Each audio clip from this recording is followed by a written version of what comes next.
गरिमा जी, एक सवाल आपके पास लेकर आऊं कि इतने सारे वाद विवाद के बाद अब सुप्रीम कोर्ट का ये अंतरिम आदेश, और आपने खुद कहा कि ये आदेश को स्वीकार कर रहे हैं, तो अब क्या माना जाए कि वक्फ की जो संपत्ति है जिनका रजिस्ट्रेशन अब तक नहीं हुआ था, मुझे लगता है कि बहुत बड़ी संख्या में संपत्ति, 75-80% ज़्यादा संपत्ति जो रजिस्ट्रेशन नहीं हुआ है, तो वो रजिस्ट्रेशन का काम अब शुरू कर देना चाहिए लोगों को, उसमें कोई दिक्कत नहीं आएगी? सुप्रीम कोर्ट ने, देखिए, सुप्रीम कोर्ट ने एक चीज बिल्कुल साफ कर दी है कि कोई भी चीज संविधान विरोधी इस देश के अंदर नहीं हो सकती। कैसे? क्योंकि इन्होंने, जो इनका कानून था उसमें धारा 3R में इन्होंने कहा कि प्रैक्टिसिंग मुस्लिम 5 साल तक, तो उसके लिए क्या मैकेनिज्म है आपके पास? How can you decide who is practicing, who is not, and how can you decide कि गरिमा दसानी को अपनी संपत्ति किसको चंदा देनी है, किसको दान में देनी है, किसको नहीं देनी है? तो ये जो है, ये संविधान की धारा 14, 15, 25, 26 सबका उल्लंघन था। और कहीं ना कहीं जो आस्था की स्वतंत्रता और धार्मिक स्वतंत्रता है, उस पर बहुत बड़ी चोट ये कानून करता था। तो कहीं ना कहीं आईना जो है वो सुप्रीम कोर्ट ने दिखाया कि इस देश के अंदर एक धर्म श्रेष्ठ और दूसरा धर्म द्वितीय दर्जे का नहीं होगा। ये देश सबका है और यहाँ पर अधिकार भी सबके होंगे। तो इसलिए मैं बार बार जो आपसे कह रही हूँ कि विश्वास और प्रगाढ़ हो गया सर्वोच्च न्यायालय के आज के फैसले से, वो इसलिए क्योंकि आज इस देश के नागरिकों को पता चल गया कि कोई भी व्यक्ति किसी भी पृष्ठभूमि का हो, किसी भी धर्म, जाति, समुदाय, वर्ग विशेष का हो, उसका अधिकार बराबर है इस देश के सामने। तो इसीलिए जो रजिस्ट्रेशन की बात है, ये बात कैटेगोरिकली सर्वोच्च न्यायालय के द्वारा कही गई है कि 14वीं और 15वीं सदी का यदि कोई चीज है, कोई इमारत या इंफ्रास्ट्रक्चर है, उसके कागजात लाना it is a Herculean task, ये बहुत कम्बरसम टास्क है। तो उसको आप शून्य नहीं कर सकते। जो वक्फ बाय यूजर की बात हो रही है कि आप एकदम से नल एंड वॉइड नहीं कर सकते। और इन्होंने ये कहा कि कोई भी वाद यदि चला जाता है, किसी वक्फ की संपत्ति पर कोई डिस्प्यूट हो जाता है और कोई भी केस चला जाता है कोर्ट में या पुलिस केस हो जाता है, तो उतने समय के लिए वो वक्फ की प्रॉपर्टी नहीं मानी जाएगी। इस पर भी सुप्रीम कोर्ट ने आपत्ति दर्ज करी कि भाई कोई भी डिस्प्यूट तो डाल सकता है, केवल खलल डालने के लिए या वक्त का अधिकार खत्म करने के लिए डिस्प्यूट तो जितने चाहे उतने डाल लो इस देश के अंदर। तो ऐसा नहीं होगा। को जोड़ना चाहते हैं डिस्प्यूट के समय पर भी वक्त की प्रॉपर्टी वक्त की ही रहेगी। मैं सिर्फ ये कहना चाहती हूं, मुझे बड़ा आश्चर्य हो रहा है और थोड़ा दुख भी हो रहा है कि कांग्रेस पार्टी इस देश को कैसे कर देना चाहती है। इतना कम्युनल, वो कह रहे हैं कि एक धर्म ऊपर एक धर्म नीचे। किस धर्म को ऊपर कर दिया गया? और अधिकार तो मुस्लिमों को दे दिए गए। ये यूसीसी भी क्यों नहीं ला रहे हैं? और क्यों, जब आप ये बात कह रही हैं, क्या हिंदू धर्म को कोई ऐसा कानून मिला हुआ है क्या जैसा वक्फ को मिला हुआ है? आप किसको क्या कह रही, ऊपर नीचे हो गया? मैं समझ नहीं पा रहा हूं। और प्लेसेज ऑफ वर्शिप एक्ट 1991 में कांग्रेस की सरकार, मैं आ रहा हूं मैं एक मिनट आ रहा हूं। गरिमा जी मैं आपके पास आऊंगा। गरिमा जी आपके पास आ रहा हूं। गरिमा जी आप शांत हो जाए, एक मिनट आपके पास। हर्षवर्धन जी आप अपनी बात पूरी कर लीजिए जल्दी से, फिर गरिमा जी से जवाब देना बहुत जरूरी है। हर्षवर्धन जी नहीं आऊंगा मैं आपके पास। अरे उनको बोल लेने दीजिएगा, तब तो आपके पास आऊंगा। गरिमा जी आपके पास आ रहा हूँ। नहीं, आप, मेरा ही टर्न चल रहा था ना, त्रिपाठी जी ने मुझे लगातार बोल रही है। लक्ष्मण जी, मुझे अपनी बात को क्या बात हो सकती है? दीजिए। इनको हर्षवर्धन जी ने जो इंटरवीन किया है, हर्षवर्धन जी ने इंटरवीन किया तो इंटरवीन करने दीजिए, फिर उनके बाद आपके पास आऊंगा। हर्षवर्धन आपको बोलने का मौका दूंगा। गरिमा जी नहीं बिल्कुल आपको क्लैरिटी ऑफ थॉट देने दूंगा मैं। देश के अंदर कानून सबके लिए बराबर होगा, ये आज सर्वोच्च न्यायालय ने बता दिया। सर्वोच्च न्यायालय ने बता दिया कि आस्था की स्वतंत्रता और धार्मिक स्वतंत्रता के साथ खिलवाड़ नहीं किया जा सकता है। ठीक है, अपनी बात पूरी कर दी। हर्षवर्धन जी अपनी बात रखिए। हर्षवर्धन जी ठीक है।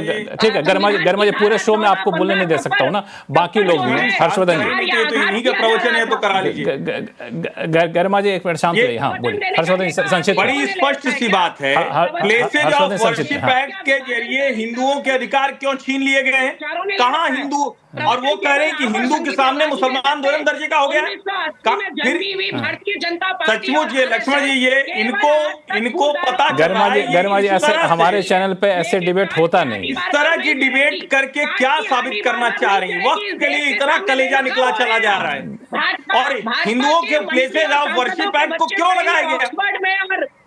ऑक्सफोर्ड में और दूसरी हार्वर्ड यूनिवर्सिटीज में पढ़ेंगे भाजपा और गरिमा जी, लोगों गरिमा के जी, अगर आप बच्चे। ऐसे बोलेंगे तो और बाकी लोग कैसे हमारे सुनेंगे? बच्चे जो है अरे गरिमा जी अब शांत हो जाइए। अब वो गरिमा जी का ऑडियो डाउन करिए।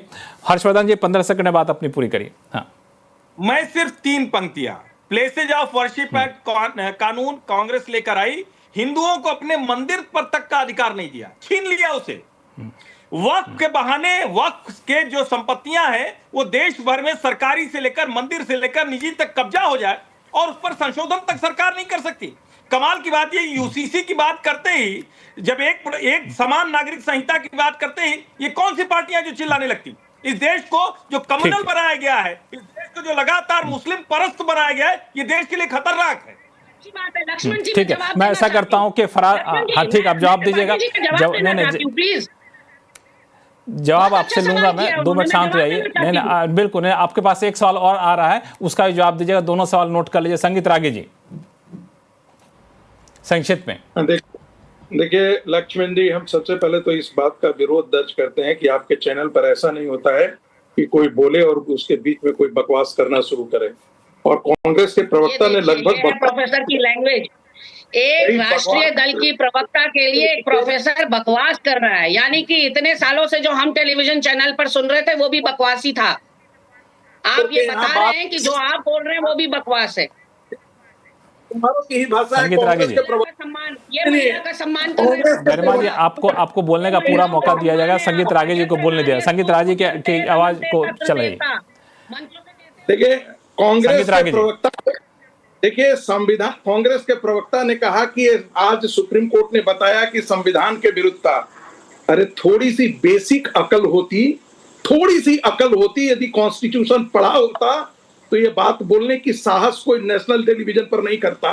यदि ये कॉन्स्टिट्यूशन के खिलाफ होता तो सुप्रीम कोर्ट स्ट्राइक डाउन कर देती, लेकिन सुप्रीम कोर्ट ने ऐसा नहीं किया है।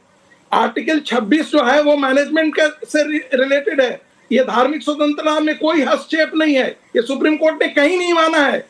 दूसरी बात है, कांग्रेस जब जब कमजोर हुई है राजनीतिक तौर पर, इस गोरख धंधे में शामिल हुई है।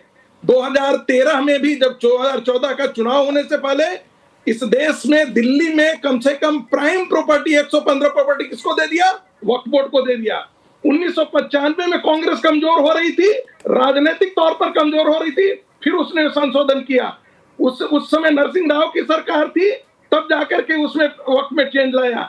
जब कांग्रेस उस समय जब 54 के अंदर थी, कमजोर हो रही थी, उस समय जाकर के कांग्रेस को इस मुस्लिम वोटों की दलाली का, एक जिसे कहते हैं ना, मुंह में खून लग गया है। और यही कारण है कि कांग्रेस उस दलाली के की दलाली के लिए कांग्रेस। अब ऐसा करते हैं, संगीत रागी जी, आप चूंकि शो का समय थोड़ा सा कम है तो गरिमा जी 45 सेकंड में 45 सेकंड समय दे रहा हूं आपको। आप स्पेसिफिक जवाब दिए। संगीत रागी जी का कहना है कि जब जब कांग्रेस कमजोर हुई है तब से इस तरह के हथकंडे अपनाती है। अगर स्पेसिफिक जवाब देंगे तो अच्छा रहेगा। बाकी वक्ता भी हमारे साथ इंतजार कर रहे हैं। नहीं, देखिए, कांग्रेस तो चुनौतियों से लड़ने वाली पार्टी रही है। देश की आजादी के आंदोलन से लेकर कांग्रेस पार्टी ने कई संघर्ष देखे हैं। हम विचलित नहीं होते, लेकिन विचलित, अब आप देखिए त्रिपाठी जी क्या कह रहे थे यहाँ पर। त्रिपाठी जी ने कहा कि यूसीसी लाने पर, समान नागरिक संहिता लाने पर सबसे ज्यादा त्रिपाठी जी को केंद्र सरकार से पूछना चाहिए कि क्या विपक्ष से इतना डर गए वो जो यूसीसी नहीं ला रहे। केवल उत्तराखंड में यूसीसी लाकर आप क्या यूनिफॉर्म सिविल कोड की इवन डेफिनेशन को सार्थक कर रहे हैं? यूनिफॉर्म सिविल कोड माने देश में एक जैसा कानून, देश में समान नागरिक संहिता, लेकिन उत्तराखंड को आपने प्रयोगशाला बना दिया। यहाँ पर आपने उसको लॉन्च भी कर दिया, लागू भी कर दिया, लेकिन देश में ठीक है। अब आपका 1 मिनट अब खत्म हो चुका है। गरिमा जी, आपके पास बोलने के लिए बहुत कुछ है, लेकिन शो का समय हमारा खत्म होने वाला है। विजय शर्मा जी, विजय शर्मा जी, देखिए, मैं गरिमा जी को बताना चाहता हूँ, शायद इन्होंने अभी जो कोर्ट का आदेश आया है अंतरिम, वो पढ़ा नहीं है। अगर उसको देख लेंगे तो 209 पढ़ लीजिए, उसमें साफ लिखा हुआ, मैं हिंदी में बता देता हूँ। समग्र परिस्थितियों में ऐसा नहीं लगता कि संपूर्ण कानूनों के प्रावधानों पर रोक लगाने का कोई मामला बनता है। अतः आक्षेपित अधिनियम पर रोक लगाने की प्रार्थना अस्वीकार की जाती है। मैडम जी, पढ़ के आया कीजिए, यहाँ की वहां की आए बाएं साएं बोलने से अच्छा है। फराज किदवई साहब, भाजपा ने साफ कर दिया कि पूरे कानून पर रोक लगाने का जो आवेदन था उसको सुप्रीम कोर्ट ने स्वीकार नहीं कर दिया, खारिज कर दिया। तो इसको आपको स्वीकार करना होगा, कानून जो है संविधान सम्मत है। देखिए लक्ष्मण जी, जब राम मंदिर का जजमेंट आया था तब भी मैं टीवी पे बोलता था कि सुप्रीम कोर्ट का जजमेंट जो है वो सर आंखों पर है, और आगे भी जो सुप्रीम कोर्ट जजमेंट देता रहेगा, जो भी जजमेंट देगा वो सर आंखों पर होंगे, क्योंकि हम लोग गांधी को मानने वाले हैं, संविधान को मानने वाले हैं। एक चीज बस मैं यहां पर और ऐड करना चाहता हूं कि अभी यहां पर बात संविधान की हुई। आर्टिकल 13(2) क्या कहता है? 13(2) ये कहता है कि सरकार ऐसे कोई भी कानून नहीं बना सकती जो पार्ट 3 में दिए गए फंडामेंटल राइट्स को कम करता हो। Ratilal Panchnand Gandhi versus state of Bombay के केस में माननीय सुप्रीम कोर्ट ने बिल्कुल क्लियर कहा था कि धार्मिक मैटर्स में the right of management given to the religious bodies a fundamental right that no law can take away.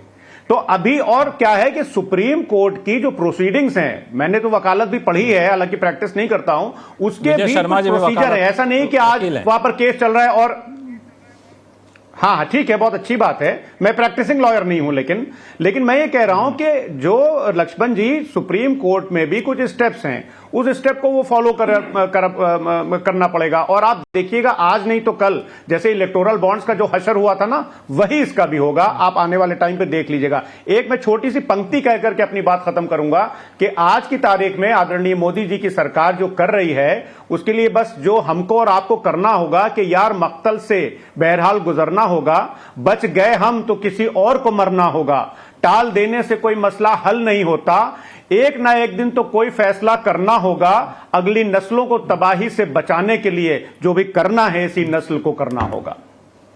Vijay Sharma ji, आपको मैं समय दे नहीं पाऊंगा क्योंकि शो का समय यहां पे खत्म हो रहा है। अतीकुर रहमान साहब 15 सेकंड में आप अपनी बात कह दिए, चूंकि बहुत देर से आप शो में शामिल हुए नहीं। जी धन्यवाद लक्ष्मण जी। आखिरी बात यही कहना चाहूंगा, जब तक के अंतिम फैसला आएगा बीजेपी कामयाब हो चुकी होगी, क्योंकि इनका मकसद ये कानून को हासिल करना नहीं है, मुसलमानों को और इस्लाम को डेमोनाइज करना है।